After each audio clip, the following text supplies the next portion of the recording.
زندگی کو اور اخروی زندگی دونوں زندگیوں کو اہم بنانے کے لیے کچھ اصول اور ضوابط ہیں. ان اصول اور ضوابط کے مطابق اگر ہم چلیں گے تو یقیناً ہم کامیاب ہو جائیں گے. دنیاوی زندگی میں رہ کر اخروی زندگی کے کامیابی کے لیے رہنما اصول میں سے پہلا اصول ہے دنیا میں آنے کے مقصد کو پہچانا جائے. ہم دنیا میں کیوں پیدا کیے گئے ہیں؟ ہمارے اس دنیا میں آنے کی وجہ کیا ہے؟ اللہ نے ہمیں اس دنیا میں کیوں بھیجا ہے؟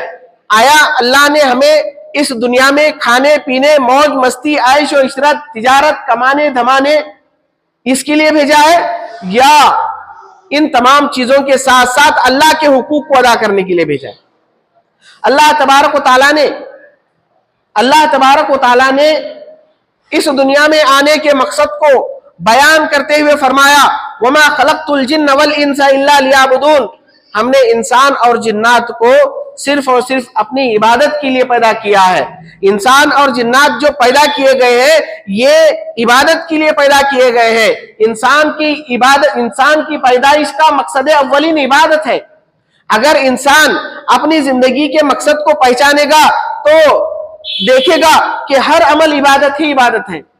وہ بندہ اللہ تبارک و تعالیٰ کے لیے سجدہ ریز ہوتا ہے، اللہ کی عبادت کرتا ہے، رسول کی اطاعت میں کوئی نیک کام کرتا ہے، سجدے کے ساتھ، صدقے کے ساتھ، روزے کے ساتھ، حج کے ساتھ، دنیا کے اندر جتنے بھی نیک کام ہیں ان نیک کاموں کو عبادت کر کے عبادت سمجھ کر انجام دیتا ہے تو وہ عبادت ہے اور اس کو اس کی عبادت کا اجر اللہ تبارک و تعالیٰ یقیناً عطا کرے گا.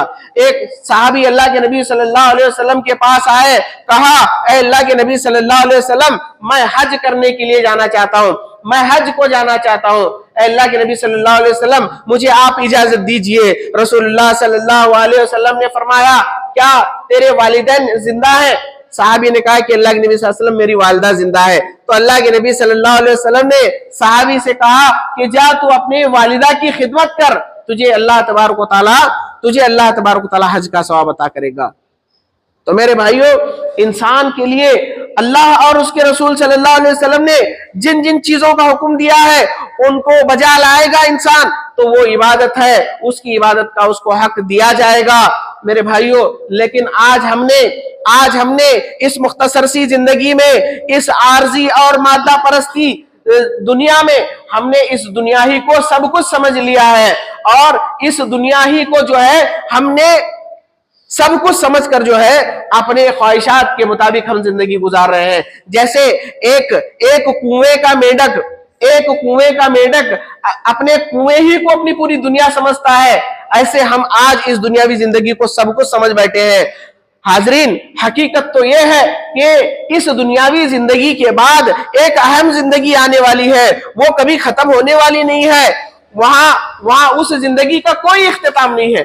اس زندگی کے اندر کچھ حدود اور قیود ہے، اس زندگی کا لمٹ ہے، اس زندگی کا کوئی لمٹ نہیں ہے. یہاں گھنٹہ ہے، یہاں منٹ ہے، یہاں سیکنڈ ہے، یہاں دن ہے، یہاں ہفتہ ہے، مہینے ہیں، سال ہیں، صدیاں ہیں. میرے بھائیو، آخرت میں کچھ نہیں ہے، آخرت کی زندگی میں کچھ نہیں ہے.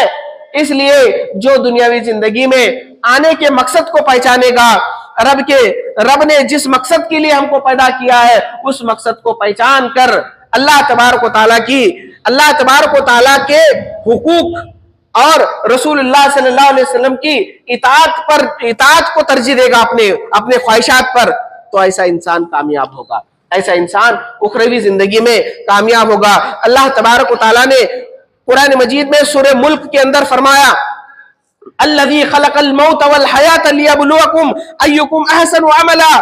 اللہ نے فرمایا کہ یہ موت اور حیات کا جو نظام اللہ نے بنایا ہے، اس نظام کے بنانے کا مقصد کیا ہے؟ اس کا مقصد اولین صرف اور صرف یہی ہے کہ انسان کو جانچا جائے، انسان کی آزمائش کی جائے، انسان کی جانچ پڑتال کی جائے.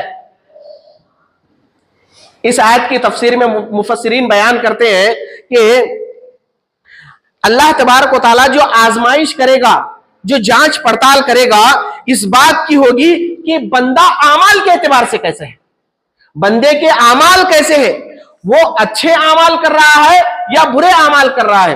اچھے اعمال کرے گا تو وہ اچھے اعمال اللہ کی رحمت سے اس کو جنت میں لے جانے کا سبب بنے گے، اگر برے اعمال کرے گا اس کے برے اعمال جو ہے اسے جہنم میں لے جانے کا سبب بنے گے۔ اس لیے میرے بھائیوں ضروری ہے کہ ہم اس دنیاوی زندگی میں آنے کے مقصد کو پہچانیں۔ ہم جتنے زیادہ نیک اعمال کریں گے، جتنا زیادہ ہم نماز، روزہ، صدقہ، خیرات، زکوٰۃ، اس کے ساتھ ساتھ اللہ کے حقوق کے ساتھ ساتھ اللہ کے بندوں کے حقوق کو ادا کرتے ہوئے زندگی گزاریں گے، اتنا زیادہ اللہ تبارک و تعالیٰ کی نظر میں ہمارا مقام ہوگا۔ دوسرا اصول زندگی کے گزارنے کے رہنما اصول میں سے دوسرا اصول ہے، جہاں کہیں بھی رہے انسان اپنے دل میں اللہ تبارک و تعالیٰ کا تقوی لیے رہے، اپنے دل کے اندر اللہ تبارک و تعالیٰ کا خوف بٹائے رہے۔ اللہ تبارک و تعالیٰ نے قرآن مجید کے اندر فرمایا، یا ایھا الذین آمنوا اتقوا اللہ حق تقاتہ ولا تموتن الا وانتم مسلمون۔ اللہ نے فرمایا کہ اے ایمان والو، تم اللہ تبارک و تعالیٰ سے ایسے ڈرو جیسا کہ اس سے ڈرنے کا حق ہے، اور تمہیں اس وقت تک موت نہ آئے جب تک کہ تم ایمان کی حالت میں نہ ہو۔ وَلَا تَمُوتُنَّ إِلَّا وَأَنْتُمْ مُسْلِمُونَ، ایمان اور اسلام ہی کی حالت میں تمہیں موت آنی چاہیے۔ مطلب یہ ہے اس آیت کا مطلب یہ ہے کہ ہر حال میں تم اللہ اور اس کے رسول صلی اللہ علیہ وسلم کے مطیع رہو۔ ایک مقام پر اللہ تبارک و تعالیٰ نے فرمایا، وَاعْبُدْ رَبَّكَ حَتَّى يَأْتِيَكَ الْيَقِينُ، تم اللہ تبارک و تعالیٰ کی عبادت اس وقت تک کرتے رہو جب تک کہ تمہیں موت آ جائے، مرتے دم تک۔ اور اللہ کے نبی صلی اللہ علیہ وسلم کا فرمان ہے کہ اگر کوئی آدمی فوت ہو رہا ہے، فوت ہوتے وقت اس کے زبان پر کلمہ لا الہ الا اللہ جاری ہوتا ہے، ایسا آدمی جنتی ہے۔ من کان آخر کلامہ لا الہ الا اللہ دخل الجنہ، اللہ کے نبی صلی اللہ علیہ وسلم نے فرمایا جس کی آخری بات، مرنے سے پہلے آخری بات کلمہ لا الہ الا اللہ ہو، وہ آدمی جنت میں داخل ہوگا، وہ آدمی جنتی ہے۔ اس کے لیے ضروری ہے کہ ہم اپنی زندگی میں ان اعمال کو لاگو کرنے کی کوشش کریں، ان اعمال کو اپنی زندگی میں پڑھتے رہیں، ان اذکار کو پڑھتے رہیں، ان اذکار کے مطابق عمل کرتے رہیں۔ اگر ہم نیک اعمال کرتے رہیں گے، خواہشات نفس کو تج دے کر، اپنی نفسانی خواہشات کو دبوچ کر اگر ہم اللہ اور اس کے رسول صلی اللہ علیہ وسلم کی اطاعت کرتے ہوئے، حکم بجا لاتے ہوئے زندگی گزاریں گے، تو یقین جانیے اللہ تبارک و تعالیٰ مرتے وقت ہمارا خاتمہ بالخیر فرمائے گا۔ خاتمے کے وقت اللہ تبارک و تعالیٰ ہمارے زبان پر جو ہے کلمہ لا الہ الا اللہ جاری فرمائے گا۔ اس سے بڑھ کر خوش قسمتی اور کیا ہو سکتی ہے میرے بھائیوں؟ اللہ کے نبی صلی اللہ علیہ وسلم نے ایک مقام پر فرمایا، اتق اللہ حیث ما کنت، تم جہاں کہیں بھی رہو اللہ تبارک و تعالیٰ سے ڈرتے رہو، اللہ تبارک و تعالیٰ کا تقوی اپنے اندر رکھو۔ انسان اگر اپنے دل کے اندر اللہ کا تقوی لے گا، اللہ تبارک و تعالیٰ کے تقوی کو بٹھائے گا، وہ مجمع میں ہو، اکیلے میں ہو، تنہائی میں ہو، جہاں کہیں بھی ہو، اسے یہ احساس ہوگا کہ میرا کوئی ایک نگراں ہے، مجھ پر نگرانی کرنے والا کوئی ہے، میری نگرانی کوئی کر رہا ہے۔ وہ نگرانی کا احساس اسے گناہوں سے باز رکھے گا، اور اسے نیکیوں کے اندر اس کی نیکیوں میں بڑھوتری کا جو ہے وہ سبب بنے گا۔ اس لیے میرے بھائیوں یہ احساس ہمارے اندر رہنا بہت ضروری ہے۔ آج ہمارا معاملہ یہ ہے کہ ہم وقتی طور پر اللہ کی عبادت کے لیے آتے ہیں، مسجدوں میں آتے ہیں، یا ہم دینی مجالس میں شریک ہوتے ہیں، اس وقت تک ہمارے دلوں کے اندر تقویٰ ہوتا ہے، اس وقت تک ہمارے دلوں کے اندر جذبات امڑ کر آتے ہیں، ہم یہ سوچتے ہیں کہ ہم اس طرح کریں گے، نیکی کے کام کریں گے۔ لیکن میرے بھائیوں دینی مجالس ختم ہو جاتی ہیں، مساجد سے ہم باہر چلے جاتے ہیں، میرے بھائیوں وہی رویہ ہمارا ہوتا ہے جو مسجد میں آنے سے پہلے تھا۔ اس لیے اپنے رویے کو بدلنے کی ضرورت ہے۔ اسی لیے قرآن مجید میں اللہ تبارک و تعالیٰ نے فرمایا، ان اللہ لا یغیر ما بقوم حتی یغیروا ما بانفسہم، اللہ تبارک و تعالیٰ کسی بھی قوم کو اس وقت تک نہیں بدلتا جب تک کہ وہ اپنے آپ کو بدلنے کی کوشش نہ کرے۔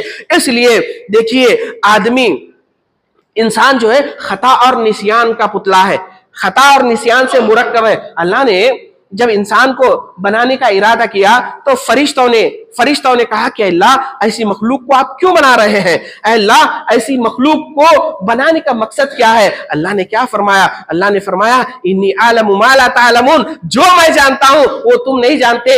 اس سے پہلے جو مخلوق بنائی گئی تھی، فرشتے جو بنائے گئے تھے، فرشتے کیا تھے؟ فرشتے گناہوں سے پاک، خواہشات سے پاک، کھانے پینے سے پاک، بیوی بچوں سے پاک، ہر چیز سے پاک، محض اللہ کی عبادت کے لیے پیدا کیے گئے۔ لیکن جب اللہ نے انسان کو بنایا، انسان کے اندر اللہ تبارک و تعالیٰ نے وہ تمام چیزیں ودیعت فرمائی جو اچھائی کے معاملے میں بھی ہے، برائی کے معاملے میں بھی ہے۔ خواہشات بھی رکھے اللہ تبارک و تعالیٰ نے اس کے اندر، اور عبادات کے جذبات بھی اللہ نے اس کے اندر رکھے، اطاعت کا جذبہ بھی انسان کے اندر رکھا۔ اسی لیے اللہ کے نبی صلی اللہ علیہ وسلم نے فرمایا وَشَابٌ نَشَأَ فِي عِبَادَةِ اللَّهِ، اللہ تبارک و تعالیٰ کو نوجوان بندے کی عبادت بہت پسند ہے۔ کیوں؟ اس کی وجہ کیا ہے؟ اس کی واحد وجہ یہ ہے کہ بندے کے اندر نوجوانی کے عالم میں جذبات ہوتے ہیں، خواہشات ہوتے ہیں، نفسانی خواہشات امڑتے رہتے ہیں۔ ایسی صورت میں اپنی نفسانی خواہشات کو دبوچتے ہوئے وہ اللہ تبارک و تعالیٰ کی فرما برداری کرتا ہے، نیکی کی طرف آتا ہے، فرما بردار بنتا ہے۔ اللہ تبارک و تعالیٰ ایسے نوجوان کی عبادت کو بہت پسند کرتا ہے۔ اور کیا چاہیے میرے بھائیو؟ یہ تمام چیزیں کیسے حاصل ہوگی؟ ان کے حصول کا ذریعہ کیا ہے؟ ان کے حصول کا ذریعہ صرف اور صرف اللہ تبارک و تعالیٰ کا تقویٰ ہے، اللہ تبارک و تعالیٰ کا خوف، اللہ تبارک و تعالیٰ کی خشیت ہے۔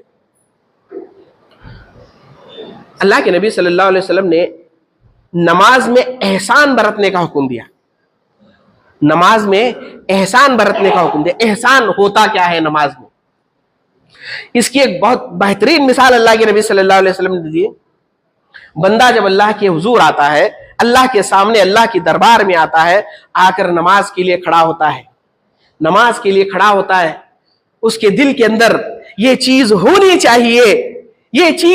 چاہیے کہ میں اللہ کو دیکھ رہا ہوں، میں اللہ کو دیکھ رہا ہوں۔ اگر یہ بندہ نہیں سوچ سکتا تو کم سے کم اتنا تو احسان اس کے ذہن و دماغ میں ہونا چاہیے کہ اللہ کی ذات مجھے دیکھ رہی ہے۔ جب ہم مشکات پڑھ رہے تھے تو اس وقت ہمارے استاد نے اس کی ایک مثال بتائی تھی، اس کی بہترین مثال بتائی تھی۔ مثال ایسے بتائی کہ مثال دیتے ہوئے کہا کہ آپ کسی ایک ایسی جگہ کھڑے ہوئے ہیں، کسی ایسے منزل کے اندر کھڑے ہوئے ہیں، نیچے ہم کھڑے ہیں، اوپر ایک تلوار جو ہے بالکل باریک دھاگے سے لٹکی ہوئی ہے، ایک وزنی تلوار بالکل باریک دھاگے سے لٹکی ہوئی ہے، اور اس تلوار کے نیچے ہم کھڑے ہیں۔ اب ہمارے ذہن و دماغ میں صرف اتنا خیال ہوتا ہے کہ بھئی وہ تلوار کا دھاگا کب ٹوٹ جائے اور کب میرے سر میں وہ تلوار لگ جائے۔ اب وہ سوچ، وہ خیال سے آدمی باقی اطراف کے جتنے بھی برائیاں ہیں، باقی اطراف کا جتنا بھی ماحول ہے، اس سے بالکل قطع نظر ہو جاتا ہے۔ تو یہ احسان ہے۔ جب بندہ اللہ کی عبادت کے لیے آئے، اللہ کی اطاعت کے لیے آئے، تو اس کے دماغ میں دنیاوی کوئی خواہش نہیں ہونی چاہیے۔ خواہش ہو تو صرف اور صرف رب کی رضا کی خواہش ہو، رب کی فرما برداری کی خواہش ہو۔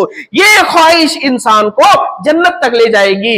یہی تقویٰ ہے، یہی تقویٰ انسان کو جنت میں لے جائے گا۔ ایک بات بتا کر میں اپنی بات کو ختم کروں گا کیونکہ وقت بالکل مختصر ہے۔ اسی طریقے سے تیسری چیز، صورت سے زیادہ سیرت کو جو ہے بنانے کی، کردار کو بنانے کی کوشش کریں۔ مسلم شریف کی روایت ہے، اللہ کے نبی صلی اللہ علیہ وسلم فرماتے ہیں ان اللہ لا ينظر الى اجسامکم ولا الى صورکم ولکن ينظر الى قلوبکم واعمالکم۔ اللہ کے نبی صلی اللہ علیہ وسلم فرماتے ہیں کہ اللہ تبارک و تعالی نہ تو تمہاری صورتوں کو دیکھتا ہے، ان اللہ لا ينظر الى اجسامکم، اللہ تبارک و تعالیٰ نہ تو تمہارے جسموں کو دیکھتا ہے، نہ تو تمہاری صورتوں کو دیکھتا ہے، بلکہ اللہ تبارک و تعالیٰ اگر تمہاری کسی چیز کو دیکھتا ہے تو وہ صرف اور صرف تمہارے دل اور تمہارے اعمال ہیں، انہی چیزوں کو دیکھتا ہے۔ اللہ کو مطلوب یہی ہے۔ اللہ تبارک و تعالیٰ نے قرآن مجید میں فرمایا لن ینال اللہ لحومها ولا دماؤها ولکن ینالہ التقوی منکم۔ اللہ تبارک و تعالیٰ نے زمانے جاہلیت میں لوگ جو ہے